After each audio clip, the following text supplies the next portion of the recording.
Hola mi gente, mis saludos, que te habla José Dávila. En esta ocasión quiero hablar de un tema que precisamente ayer grabé y subí a mi canal de YouTube. Sin embargo, por alguna razón quedé insatisfecho de cómo quedó, aunque he dejado el video ahí. El video lo titulé Gedeón y los 300 espartacos. Y es un título sarcástico, puesto que, como expliqué en aquel video, la leyenda de Gedeón es vulgarmente y atrevidamente plagiada de los textos griegos, donde se habla de Leonidas y los 300 espartacos. Y usted dirá, pero ¿cómo los judíos supieron de eso? Si el libro de Jueces es supuestamente anterior, mucho anterior, hasta de que los griegos existieran. Pues de eso es que quiero hablarles otra vez en este video. No es así. La composición del libro de Jueces, al igual que prácticamente toda la Tanaj, ¿verdad? Todos los libros,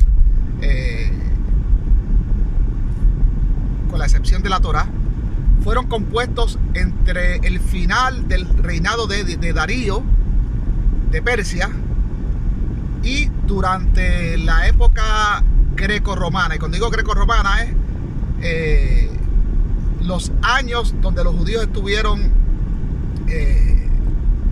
como parte del imperio griego, y también cuando los judíos fueron parte del imperio romano. Perdone. Este video lo voy a llamar la Biblia Septuaginta. La Biblia Septuaginta.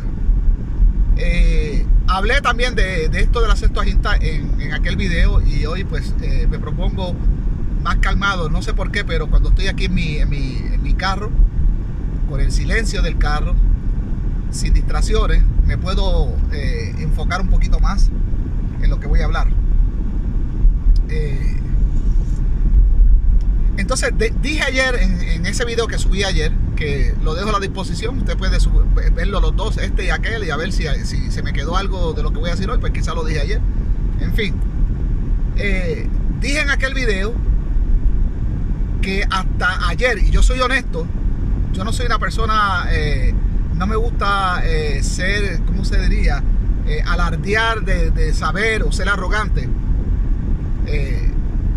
Reconozco que cada día soy menos ignorante. Reconozco que cada día tengo algo más que aprender, y que cada día sé más que el día anterior. Y ese es el ejemplo de lo que sucedió ayer. Hasta ayer yo tenía entendido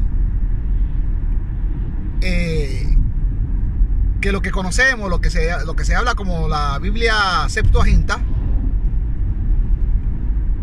que todo había sido un trabajo de traducción que comprendía desde la Torá, los escritos, ¿verdad? Lo que llaman los Ketubín, Ketubín es en hebreo, los profetas, los Nevín, los salmos, etcétera, etcétera, etcétera. Tenía entendido que siempre se ha dicho que la Iglesia Católica, la Biblia Católica, es prácticamente descendiente directa de la Septuaginta. Así lo tenía entendido yo, y en muchos de mis videos así lo he comentado. Resulta que uno de mis mentores, y cuando digo mentores, yo me nutro de distintas fuentes de estudio. Cuando estoy estudiando sobre un tema, voy hacia los académicos, y en ese momento me vuelvo un seguidor, y después lo que hago es que corroboro la información, que las novedades que adquiero ¿verdad? De estos autores, las corroboro, investigo por mi propia cuenta. Entonces llego a una conclusión que a veces puede ser una conclusión alineada con la misma de los académicos, a veces puede ser una conclusión independiente. Pues uno de mis mentores, que desde que yo era creyente he leído sus libros, y tengo que afirmar que gracias a este señor, aunque él es agnóstico, él no es ateo, él es agnóstico, pero gracias a este señor, primero dejé de creer en Jesús, practicando el judaísmo mesiánico. Dejé de creer en Jesús como que era el Mesías y como que siquiera existió como un personaje mítico, aunque este autor todavía persiste en que sí hay un fundamento de un judío histórico llamado Jesús, pero que todo queda en una creencia, porque en realidad él no tiene evidencia, pero él todavía se mantiene en que debió haber existido un Jesús histórico, independientemente del Jesús mítico de los evangelios. Pero como les dije, él ha sido mi mentor, y gracias a todos sus escritos, sus investigaciones, primero dejé de ser cristiano, apostaté a la creencia cristiana y dije, todo esto es basura. Entonces eso fue un pequeño tiempo de judaísmo ortodoxo que practiqué. Posteriormente, al igual, siempre me he mantenido leyendo libros fuera de la jaula, fuera de la Matrix. Trato de ver las opiniones externas de otras personas. Inclusive siempre en mis redes sociales, cuando yo era creyente, siempre tuve ateos. En mi trabajo tuve muchos ateos. Y un día, en muchos debates que me vi con estas personas en las redes sociales o en la vida personal, con los ateos, cuando yo era creyente, me di cuenta que yo no tenía argumentos para batallar con lo que ellos me enseñaban. Me di cuenta que por más que yo había estudiado las escrituras, hasta en hebreo, los apócrifos, que estos tipos sabían más que yo. Yo decía, pero ¿cómo puede ser posible que yo que he estudiado las escrituras en hebreo, en los parashot, en cada Shabbat, a veces me acostaba a las 3 de la mañana leyendo, y que estos ateos supieran más que yo? O que le interpretaran de la manera en que es, y no como yo la interpretaba de una manera teológica, de una manera ciega y de una manera no crítica. Entonces todo esto me fue llevando a darme cuenta de que en realidad pues mi creencia era una creencia absurda, y me convencí de que esta gente pues tenían razón, ¿no?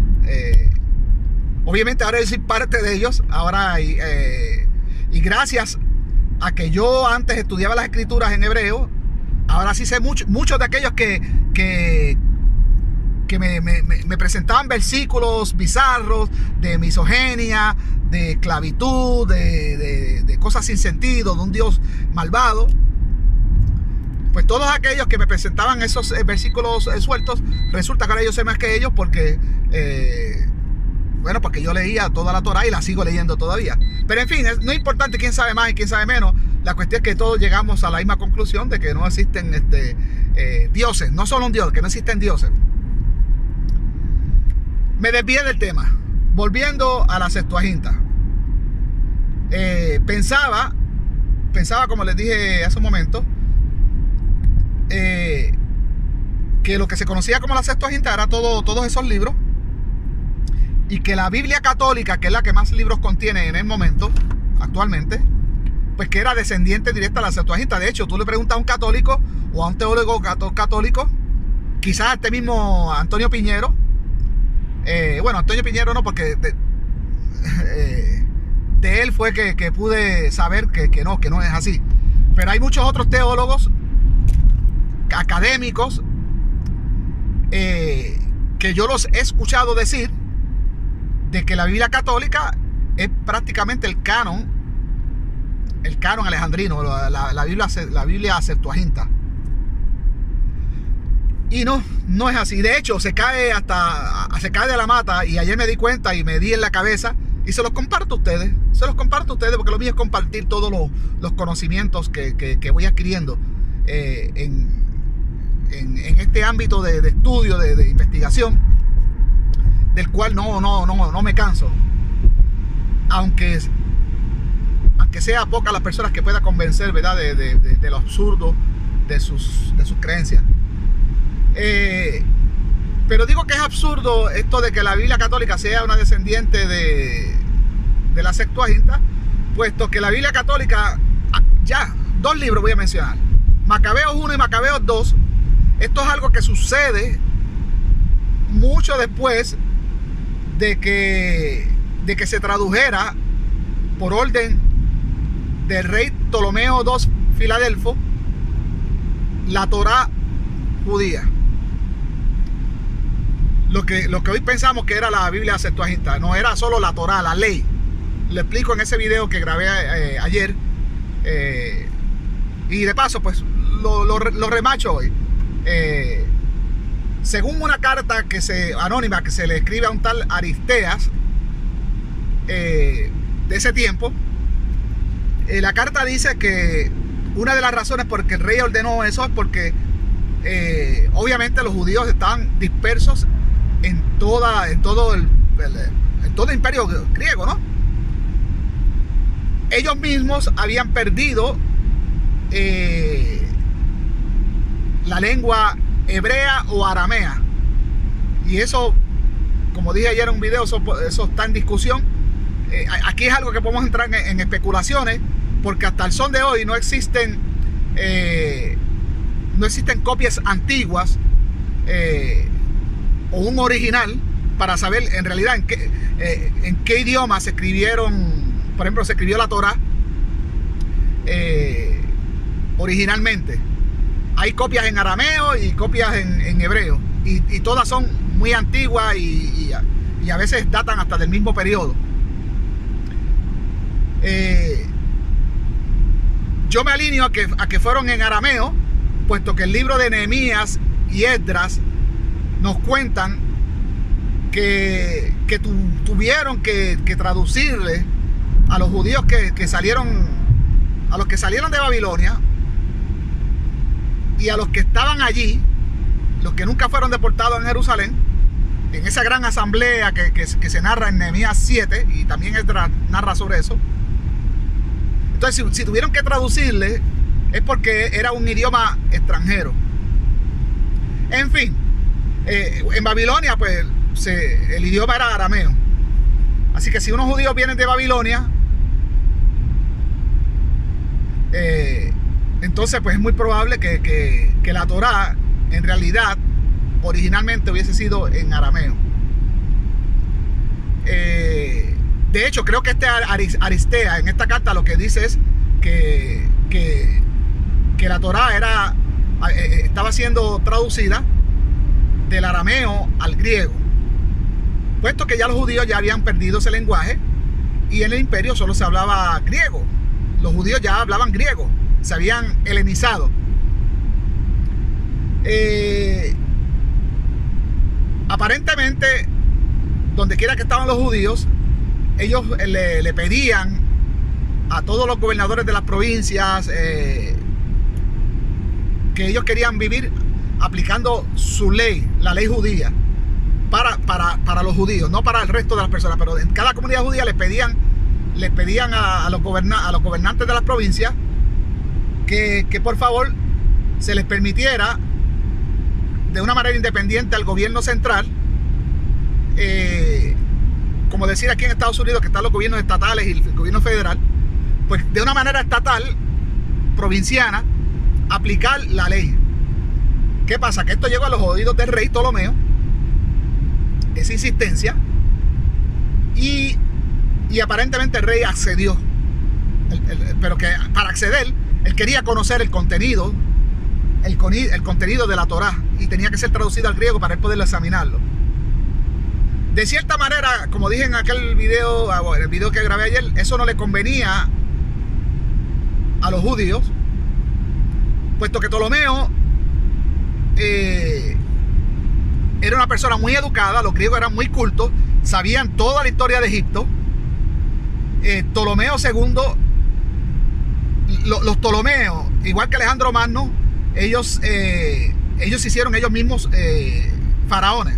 Para los egipcios, ellos se presentaban como faraones. Entonces, al ser traducido hasta en griego, sabemos que la Torá habla mentiras de cosas que nunca sucedieron de Egipto. Entonces esto pues esto se iba a conocer, y obviamente pues tanto el rey como cualquier persona culta que leyera esto se iba a dar cuenta de la gran mentira, el gran mito. Pero en fin, aparentemente eso no sucedió, y si sucedió pues no creó ningún escándalo. Simplemente se permite la traducción de la Torá, y según cuenta esta misma carta para un tal Aristeas, el rey se quedó con una copia y los judíos se quedaron con otra. Otro de los problemas era que al casi la mayor parte de las personas no poder entender el arameo o el hebreo, porque le digo, no se sabe originalmente cómo estaban estos textos, o ninguno de los dos. Perdón que yo siempre hago esto mucho, pero no sé por qué cuando estoy haciendo estos videos me entra como mucho reflujo. No es algo que sucede todo el tiempo, pero al estar hablando, quizás la posición, pues, así que me disculpan. Entonces les decía que el otro problema era que en las sinagogas, que era un concepto que ya se había desarrollado entre los judíos, eso era un concepto que no existía antes. Antes el templo era el único lugar de culto de los judíos, pero los judíos, al tratar de emular lo que hacían los griegos con sus dioses, especialmente con Zeus, el dios todopoderoso de los griegos, pues viendo que a Zeus se le adoraba en donde quiera se hacía un altar para Zeus, pues los judíos quisieron hacer algo similar con este concepto que es griego, el griego de la sinagoga. Entonces, lo que se tradujo por primera vez al griego, la primera vez que la letra santa de los judíos se traduce a otro idioma, a un idioma goy, un idioma pagano, pues fue en esta ocasión. Ordenado, esto no fue algo que fue opcional. Esto molestó aparentemente al sumo sacerdote de Jerusalén, que fue el que se le pidió la autorización. No le estuvo malo, pero hubieron muchos otros líderes judíos de las provincias que se molestaron porque pensaban que era un sacrilegio, era una abominación traducir los textos sagrados supuestamente de la lengua sacra a un lenguaje pagano. Eso fue algo que ofendió a muchos líderes judíos. Me parece que Filón de Alejandría creo que es el que menciona en sus escritos algo como eso. Entonces, esto lo que nos dice, y eso lo he hablado yo en otros videos, el que esto haya ocurrido me ayuda, me da más luz a mí como persona, a mí como estudioso, en una teoría que yo siempre he venido, he estado concluyendo, ¿verdad? De que pienso que fueron así las cosas, aunque no tengo evidencia. Pero para mí personalmente esto es una evidencia más de que, para mí, para otros académicos, porque estos no son solo pensamientos míos, de otros académicos, pero para mí como investigador independiente, y ayer que me doy cuenta de todo esto apoya más a mi teoría. Y en esto yo creo que cualquier persona estudiosa está de acuerdo conmigo de que el judaísmo antes del primer siglo era uno muy distinto al que vemos ya en el primer siglo. Si hay una cosa positiva, si hay alguna cosa que se puede sacar de historicidad en el Nuevo Testamento, es poder conocer cómo el judaísmo se había fragmentado en el primer siglo. Cuántas sectas habían, desde los samaritanos, los galileos, los sicarios, celotes, esenios, fariseos, saduceos, y quién sabe que otras más que no han sido mencionadas, pero y no me extraña que muchos de los judíos ya fueron ateos. De hecho, se cree que los galileos, los del norte, que eran supuestamente bien poco religiosos, es muy probable que ya esos fueran ateos. Honestamente, es muy probable que sean ateos, o muy probable que fueran politeístas, que creyeran en muchos dioses. Por ejemplo, el dios El, en dioses ya griegos, dioses también romanos. En esa área del norte de Galilea se han encontrado muchos, de hecho se encontró hasta un templo de Hades. Se han encontrado templos a dioses griegos, y es muy probable que los galileos, esa gente del norte de Israel o de Palestina, pues se hayan involucrado en esos cultos.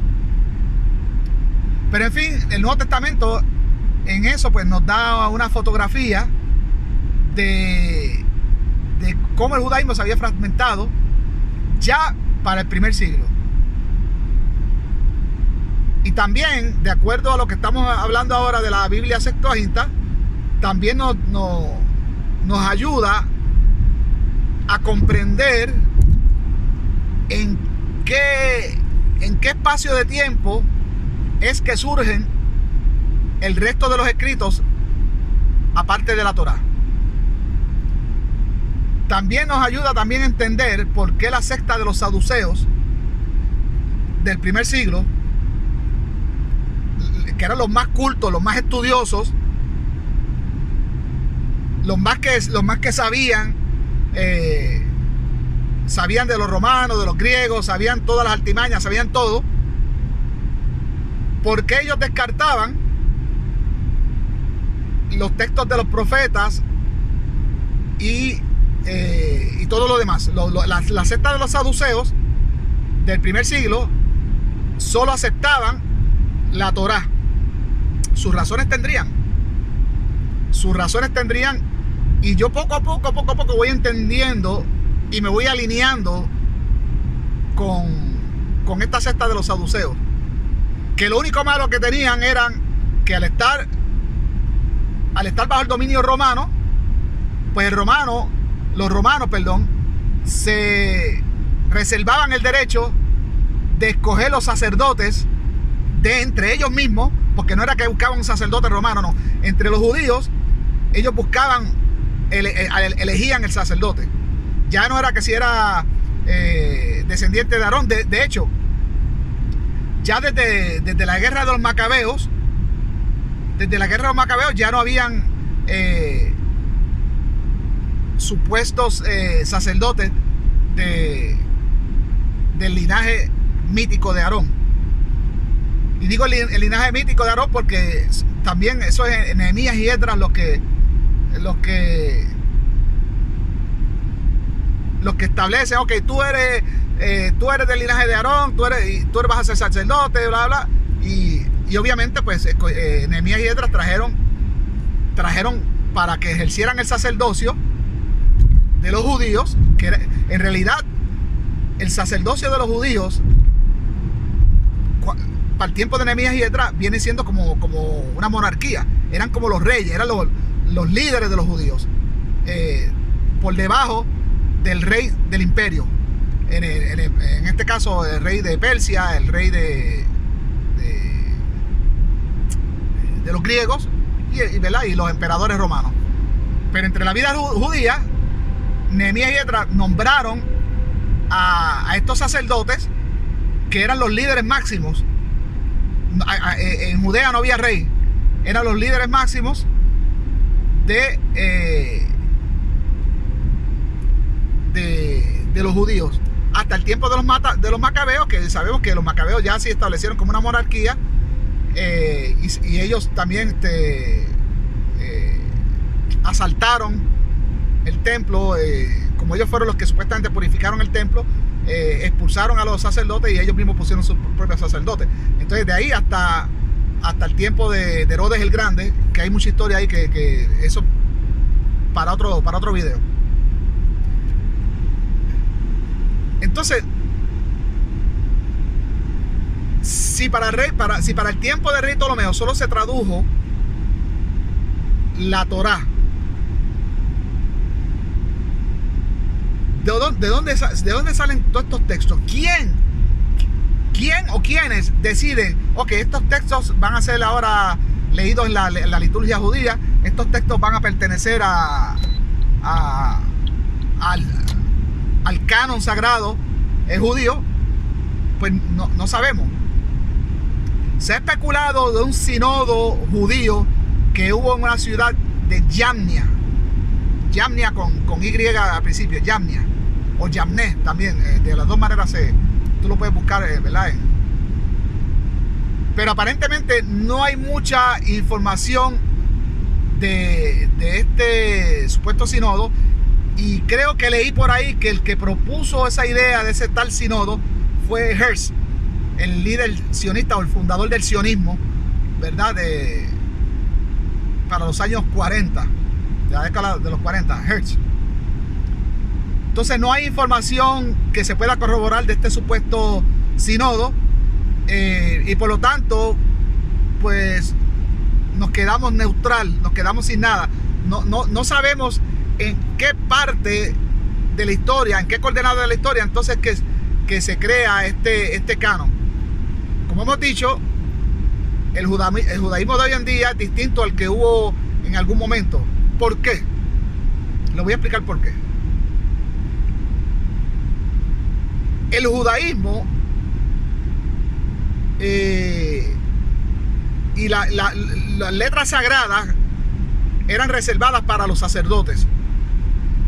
Nada más el rollo de la Torá siempre fue muy costoso escribirlo. Eso es un trabajo tremendo y los escribas cobraban mucho por esto.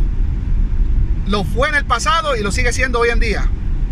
Si usted manda a comprar una Torá hecha a mano, un rollo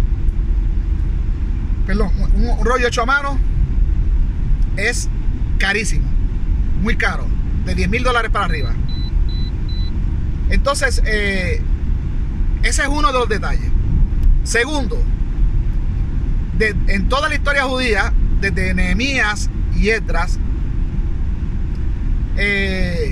se sabe que el pueblo, mayormente la gente común, eran analfabetos, no sabían leer y escribir.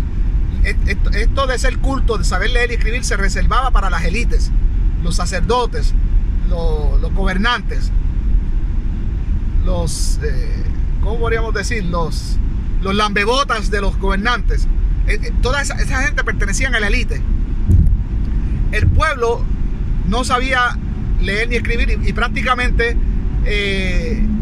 dependían de una tradición oral. Dependían de que antes de que existiera la sinagoga, para el tiempo de los griegos, la Torá se leía según prescribe la misma Torá. Creo que eran 3 veces al año, si no me equivoco, en 3 festividades específicas. El resto de días del año, la gente dependía de lo que habían escuchado en esas 3 veces. Entonces era una tradición oral que se pasaba de padres a hijos. Ese era el judaísmo. Eso de profetas y cosas que ahora vemos, eso es un judaísmo moderno que no conecta con el judaísmo ortodoxo, con el judaísmo que entregaron en Nehemías y Esdras y fundaron luego de salir de Babilonia. Estos escritos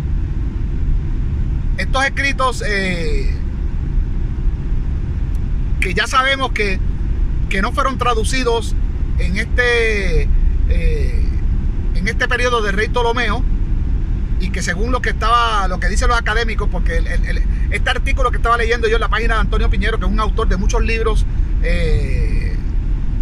es un académico de la Universidad Complutense de Madrid.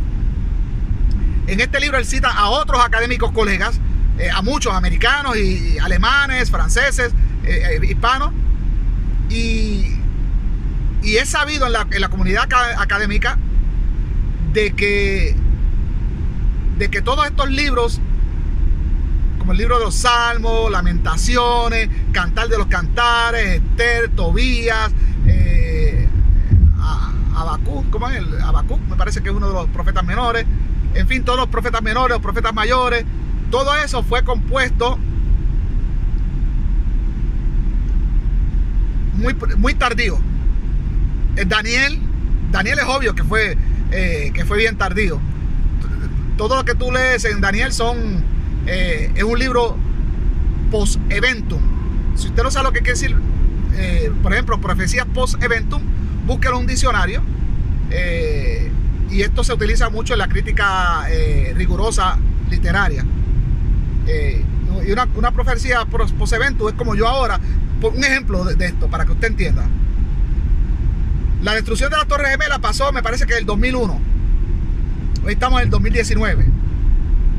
Supongamos que yo escriba ahora algo poético sobre eso, y que yo diga, y el profeta Munatiel dijo que 2 pájaros de hierro chocarían con esas torres gigantes que eran una abominación de las naciones para Yahvé, porque trataban de emular la torre de Babel, y esos pájaros de metal lo destruyeron. Pues entonces yo estoy describiendo algo que sucedió con las Torres Gemelas. Los pájaros de metal son los aviones, las torres que tratan de emular las torres de Babel, que quieren tocar el cielo, pues son las Torres Gemelas. Entonces yo estoy haciendo una profecía post-evento, la estoy escribiendo, pero si le llega a la posteridad va a parecer como que lo escribieron antes. Pero no, yo lo escribí después. ¿Qué pasó? Le estoy dando un sentido poético. Pues de esto la Biblia está llena de eso, de profecías post-eventum. Y haciendo honor al título que le puse al video de ayer, ¿verdad? Gedeón y los 300 espartacos, es obvio que el que compuso el libro de Jueces lo compuso en un tiempo heleno. De hecho, el personaje de Sansón, como lo dije en el video de ayer, es prácticamente un plagio de las aventuras y hazañas de Hércules, el hijo de Zeus. Gedeón y los 300 israelitas también es una copia, es un plagio descarado de la Ilíada de Homero, donde está el mito de Leonidas y los 300 espartacos. En fin, de hecho el mismo libro de Jueces, como dije en el video de ayer, empieza diciendo que cuando murió Josué y toda aquella generación, la generación que vino después ya no conocía a Yahvé, no conocía nada. ¿Qué cosa? Estos autores son que, sin darse cuenta, desprestigian la misma historia que cuentan. Entonces pues decían que ya los hombres, los israelitas, ya se habían sentido atrapados por los dioses, ¿verdad? De la tierra de Canaán, de los jebuseos, los hititas, los moabitas, amalecitas, los cananitas, todos los dioses de esa tierra. Y decía pues que ya el pueblo se había olvidado, y que Yahvé, para volverlos a traer, pues levantó jueces entre ellos, que no dice los nombres, solo menciona, por decir uno, a Débora. Menciona que Débora también tiene su equivalente también en la mitología griega. Tiene a Gedeón, que también tiene su equivalente en la mitología griega. También tiene a Sansón, que también tiene su equivalente en la... Entonces, pues obviamente esto fue escrito, compuesto en una época helenista, donde ya los escritores sabían escribir griego. Inclusive no podemos constatar que todos estos escritos originalmente, el primero que los escribió, el primer puño de letra que escribió esto, porque de la Biblia todo lo que tenemos son copias de copias de copias, no hay ningún original. Entonces no podemos constatar que los originales hubiesen sido escritos en hebreo. Así que cabe la posibilidad de que tanto el libro de Jueces como el libro de Esdras, el mismo libro de Nehemías y un montón de esos libros pudieron haber sido, Jeremías también, Nehemías y Jeremías,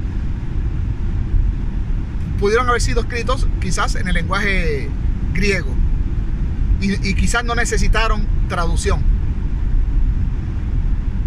¿Cuándo llegan a formarse un canon? No se sabe. En el Nuevo Testamento ya se citan algunos.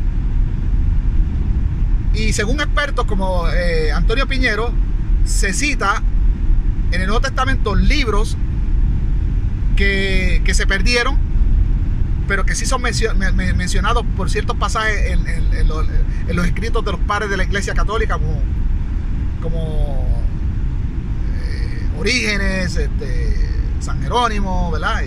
Y muchos otros. También en el Nuevo Testamento se citan versículos, pero la gente no se da cuenta porque no han tenido ante sí esos otros libros que son considerados por la Iglesia Católica como apócrifos y por el mismo judaísmo también. Pero el Nuevo Testamento, en los evangelios, hacen esas citas. Yo les recomiendo que lean, ¿verdad?, los libros de Antonio Piñero, y ahí se van a enriquecer de mucho de toda esta información.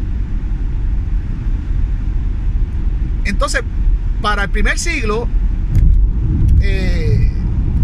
tenían muchos libros, muchos escritos que hoy no están en el canon de ahora. Y es muy probable que para el primer siglo, cuando se redacta, bueno, no para el primer siglo, sino cuando se redactan estos evangelios, que no se sabe, ¿verdad? Todo apunta que fue para el siglo IV. Todo apunta de que mayormente, mínimo, Mateo y Lucas fueron compuestos por Eusebio de Cesarea y un tal, creo que fue Luciano, siempre se me olvida este segundo nombre. Eran amigos ¿verdad?, de Constantino. Pero en fin, para el siglo IV quizás habían ya unos libros que ¿cómo podríamos decir? Ya para el siglo IV debieron haber ya habido ya una colección bastante, ¿verdad?, de libros judíos, de los cuales algunos se citan en el Nuevo Testamento. Y también es muy probable de que alguno otro hasta haya sido más tardío. Y quizás nosotros pensamos que son súper antiguos, pero no. Los rollos del Mar Muerto, los rollos de Qumran, nos ayudan a comprender qué textos sí ya habían para el primer siglo, puesto que los rollos del Mar Muerto son rollos que la secta de los esenios trataron ¿verdad?, de resguardar. Me imagino que, ¿verdad?, de los romanos, ¿no? Y de todos los enemigos de esa secta. Entonces, eso nos da una ayuda para poder ver, qué libros sí ya estaban estudiándose por algunas sectas judías. Y digo algunas porque, igual que el cristianismo, todavía para el primer siglo, cuando no hay una Biblia impresa con todos los libros, todos juntos, como nos ha llegado a nuestros días, hoy nosotros tenemos una Biblia con todos los libros, uno detrás del otro. Antes no era así.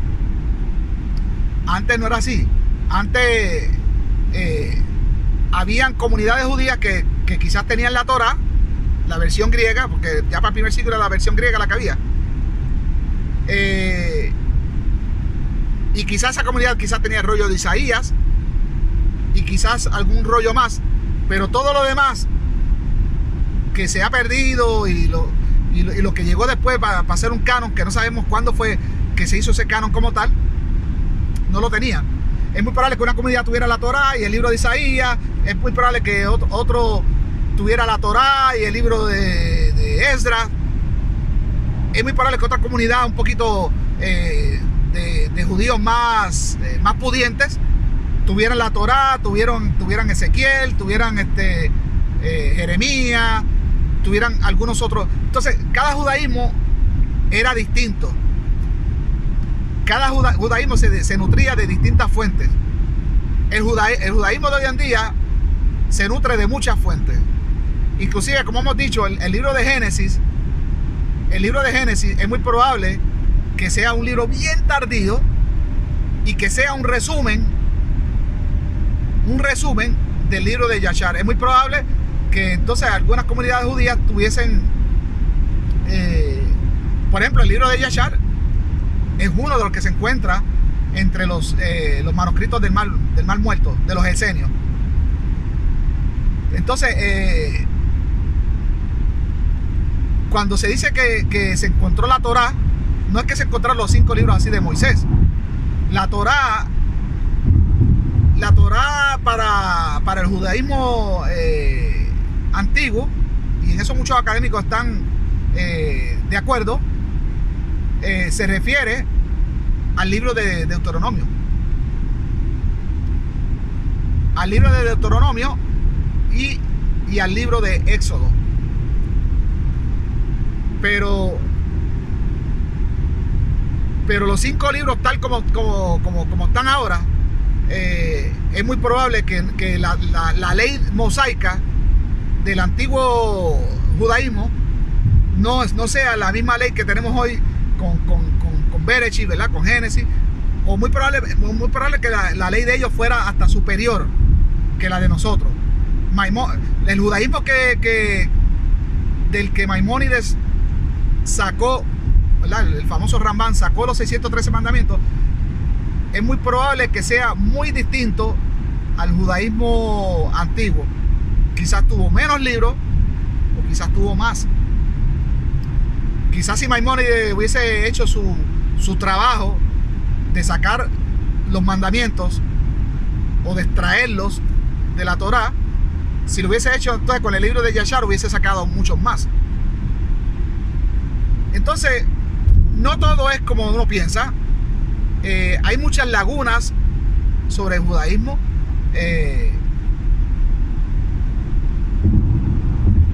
Como bien digo, ¿verdad? Y este es el nombre de este video, la Septuaginta. No hubo una Biblia como tal que salió de aquí, que salió de Alejandría. Lo único que se tradujo por orden del rey Ptolomeo II Filadelfo, y también pues por orden de sumo sacerdote de ese tiempo, pues fue la Torá. Lo que era la Torá. ¿Qué era la Torá? Pues para ellos, pues no sé. Quizás pudo haber sido, como le digo, Deuteronomio y Éxodo, porque Deuteronomio viene de nomos, es ley, y Deut es 2. Entonces es muy probable que Deuteronomio y Éxodo juntos, o algún otro libro antes del Éxodo, quizás el libro de Yashar, porque el libro de Yashar abunda en detalles en lo que dice el de Génesis, y abunda en detalles sobre el libro de Éxodo. Entonces, ¿cuál fue la primera ley conjunta al libro de Deuteronomio? Pues no sabemos. ¿Qué fue en realidad lo que se tradujo allí? No sabemos. No sabemos rastrear cuándo es que la Biblia coge forma y cuándo es que se crea un canon. No podemos buscar en la historia y decir, mira, tal fecha fue que se dijo, todos estos libros van a pertenecer a la Biblia judía, y de aquí para allá, pues así ha sido la Biblia como nos ha llegado a nosotros. No hay esa información, no existe esa información. En realidad no la conocemos. No sabemos cuándo fue que se hizo el canon de la Biblia y qué criterios utilizaron para quitar unos libros y dejar otros. Porque este artículo que estaba leyendo de Antonio Piñero enumera un montón de libros. Enumera un montón de libros, inclusive un capítulo adicional de Esdras enumera unos salmos que fueron quitados. Enumera un montón de libros que que circulaban entre los judíos, pero al fin y al cabo en el producto final hoy día no están. Pues no se sabe qué pasó, por qué. El mismo libro de Enoc, la Biblia de los Jubileos, hay muchos libros que desaparecieron. Macabeos tiene... ¿por qué incluyeron a Macabeos? Macabeos obviamente pues se escribió después. ¿Por qué lo incluyeron? ¿Por qué decidieron incluir 2 y dejaron Macabeos 3 y 4? ¿Por qué la Iglesia Católica sí los agarró y por qué el judaísmo los soltó? No sabemos. No sabemos el lenguaje original de los textos, si en realidad fue hebreo, si fue arameo, o si algunos fueron arameos y sí fueron traducidos a griego, y otros simplemente no necesitaron traducción porque fueron escritos en griego. Muy probablemente que el libro de Jueces haya sido escrito en griego, puesto que hay mucho helenismo en el contexto completo del libro de Jueces. Cuando lo lee hay mucho helenismo. Muy probable que ese libro haya sido escrito en el lenguaje griego y que nunca necesitó una traducción. Simplemente pues si lo tradujeron fue al revés, lo tradujeron al hebreo masorético, que es el hebreo que hoy tenemos, ¿verdad? Que tiene las vocales, porque el hebreo, supuestamente el hebreo antiguo o el arameo antiguo no tenía vocales. Las lenguas semitas no tenían vocales, ni signos de puntuación ni nada. Entonces los masoretas hicieron eso para que se pudiera comprender mejor. No hay una Biblia Septuaginta, no hay una Biblia de los 70. La Biblia Septuaginta de la Iglesia Católica, para llegar a ese canon actual, pues habría que indagar en los documentos católicos a ver cuándo es que ellos hacen su canon, si es que existe esa información. Pero en el judaísmo no existe cuándo fue que los judíos unánimemente dijeron, bueno, ahora en cada sinagoga tienen que haber todos estos rollos. No. Como les dije, de acuerdo al presupuesto de cada sinagoga, de cada comunidad, eran los rollos que tenían. Es más, de acuerdo a la abundancia en dinero, al capital financiero que tuviese cada comunidad, era hasta el tamaño de la sinagoga, era la calidad de los rollos, ¿verdad?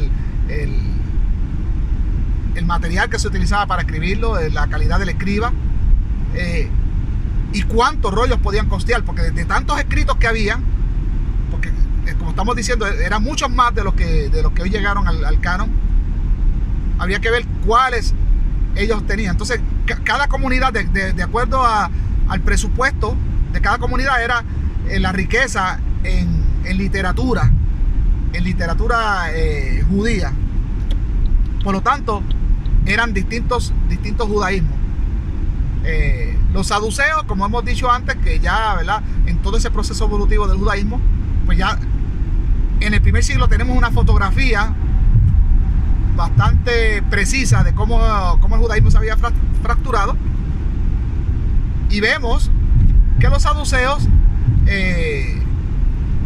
nada que ver con esos textos helenizados, que si de resurrección, que si temas de resurrección, que si de ángeles, que si profeta, que si nada que ver. Los saduceos eran solo la ley. Ahora hay que ver también a qué ley se refería los saduceos de aquel tiempo, cuál era la ley mosaica, cuál era la versión de la ley mosaica de ellos. Incluía la guerra de Yahvé, que es un libro perdido ¿verdad? Que menciona el libro Números, que también hice un video sobre eso. Si tenía el libro de Yachar en vez del libro de Éxodo y de Génesis, no lo sabemos. Solo sabemos que la secta de los saduceos, su judaísmo, su sacerdocio,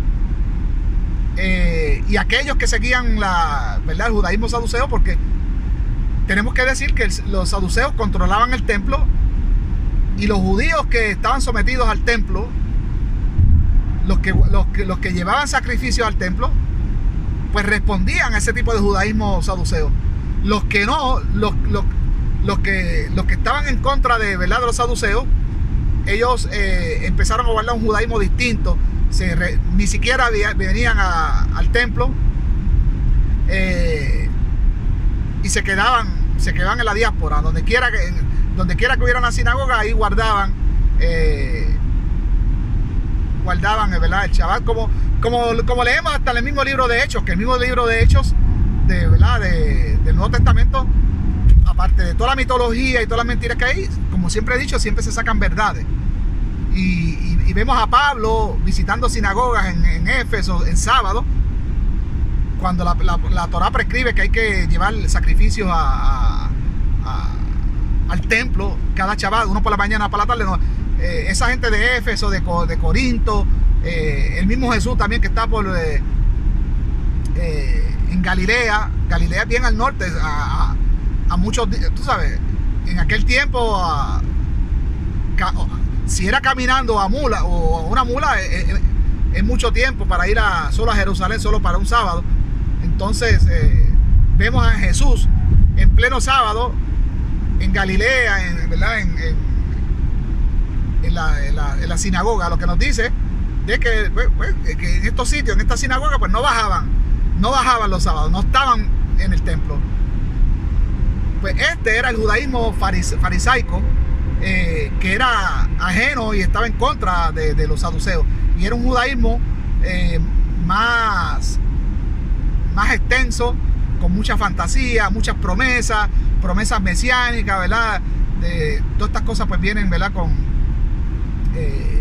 los escritos de los profetas, de los Neví, de un libertador que nunca llegó, profecías de una resurrección, en fin, un montón de profecías que no pertenecían al judaísmo ortodoxo, que entregaron Nehemías y Esdras a aquellos 42,000 judíos que salieron de Babilonia, y aquellos que nunca fueron deportados, que siempre estuvieron ahí en Babilonia. El primer judaísmo que conocemos. Aquí lo voy a dejar. Si usted tiene alguna aportación al tema, si usted encuentra algún texto que nos indique en qué momento se crea este canon, si el Talmud dice algo al respecto, lo tomaría ese dato, porque el Talmud es compuesto mucho después, más o menos como para el tercer siglo, cuarto siglo, y ya para esa fecha es muy probable que los fariseos, que los judíos, ¿no?, aquellos rabinos que escribieron tanto el Talmud de Babilonia como el de Jerusalén, pues es muy probable que si ya el canon ya estaba hecho, que tuvieran algún detalle. Si lo plasmaron en el Talmud, pues mira, sería bueno. No he revisado el Talmud, no lo he revisado, así que si alguno de ustedes que me esté mirando se da la tarea de hacerlo, pues bienvenidos a su comentario. Yo lo voy a hacer. Los próximos días voy a buscar en el Talmud a ver si encuentro algo sobre eso, o buscar algún escritor judío que se sepa el Talmud bastante y que dé una cita específica dónde está, en qué parte del Talmud se habla sobre esto. Sería enriquecedor saber, ¿no?, en qué momento pues se crea este canon. Pero lo que sí he podido investigar, tengo casi podríamos decir, la convicción de que no existe ese dato, no se sabe. He buscado, antes de hacer este video, busqué, excepto el Talmud, pero busqué en escritores, busqué en Google,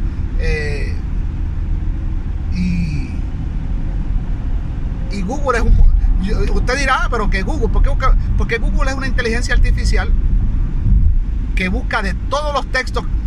Mire, lo que es el Talmud y todos los textos que se han escrito ya han sido digitalizados, ya están en la red.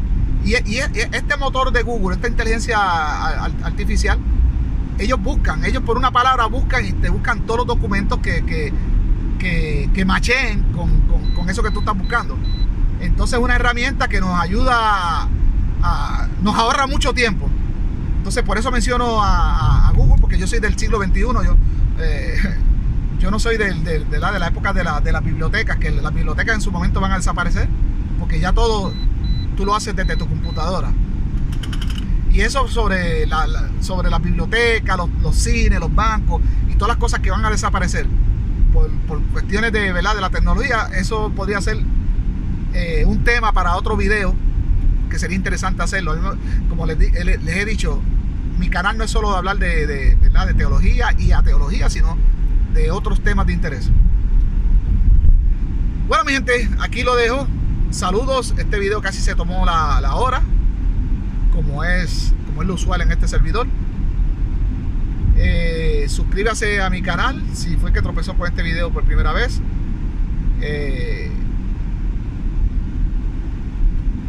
Active la campanita que está en la parte de abajo a la derecha para que le lleguen las notificaciones cada vez que yo subo un video. Y como yo hago mis videos muy largos, si está interesante el tema y no lo puede ver así en un solo momento, véalo, lo pone en pausa, lo ve después. Pero en mi canal hay mucha información que yo les comparto, que aquellos que saben apreciar la verdad, aquellos que saben apreciar la investigación e información innovadora, pues van a apreciar el trabajo de este servidor. Así que, sin más, hasta la próxima.